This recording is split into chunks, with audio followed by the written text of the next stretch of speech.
Hey, so if Brave keeps opening the wrong startup page, loads a blank screen, or forgets your homepage settings, yeah, that can get pretty annoying. In this guide, I'll show you how to fix Brave browser startup page issues step by step. All right, first, open Brave settings and go to the On Startup section. Now select the startup option you actually want, like opening a new tab page or continuing where you left off. If unwanted websites keep opening, remove them from the startup pages list.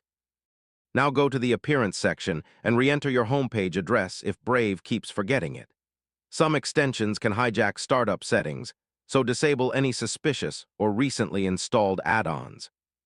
Corrupted browser data can also break startup behavior, so clear your cache and cookies. Make sure Brave is updated to the latest version.